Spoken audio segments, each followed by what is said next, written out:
minister and you say that this is something that shouldn't happen, make it not happen. But then again, the Prime Minister of Lebanon does not really control Lebanon. The fact that Hezbollah is the only body that is able to bring in fuel into Lebanon, that shows who really runs the country. Hezbollah is far stronger than any central government, is far stronger than the army. And when they decide to do something in Lebanon, they do it. And this is a win-win situation both for Hezbollah and for Iran. Hezbollah shows that they are the ones in control of the country, bringing welfare to the people, bringing relief, bringing much needed oil and diesel, as you mentioned. This comes in and Lebanon desperately needs it. For the Iranians, this is also a victory because they're able to get a closer grip on this country, also portray themselves as the saviors of Lebanon. They did it in Venezuela, now they do it much closer to home.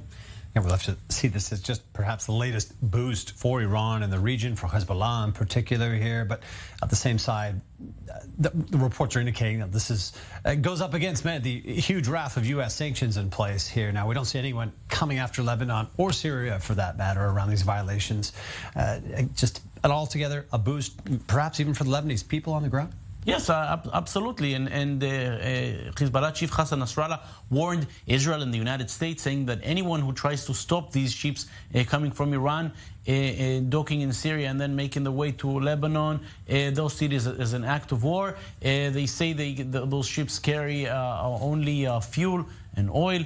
Do we know that this is the only thing that they're carrying? The answer is, of course, no. This is a worrying development, and Iran, again, using the crisis in Lebanon to entrench itself even further in that country.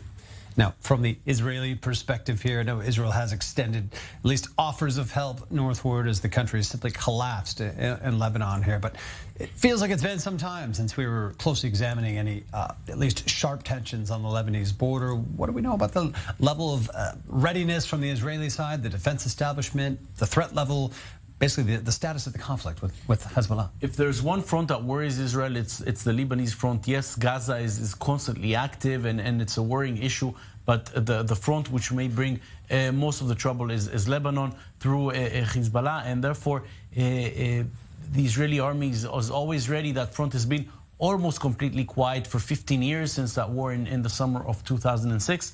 With Israel and Hezbollah reaching some level of deterrence towards each other. But that deterrence also means that if an Iranian ship is bringing oil to Lebanon and maybe other things, Israel, at least for the moment, refrains from taking action. The precision project by Hezbollah always taking place, and Israel careful, thinking twice before taking action against that project. So there is a deterrence, but just like Israel prepares for anything that might happen, it also happens on the other side of the border. And to bring you back to our opening story here about the initiatives, at least what's being reported as progress, looking at the Gaza Strip, as you mentioned, there's been far more attention in recent time on the southern threats on the southern border, on dealings with Hamas.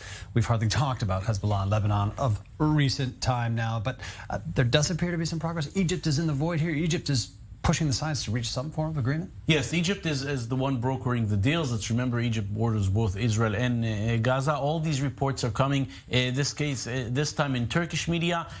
I would say they're pretty credible because Turkey, let's remember, one of the closest allies of Hamas. Therefore, it does make sense that it would appear there. No official word whatsoever from Israel or from Egypt. These leaks coming from Turkey. It seems as if there's some kind of a progress.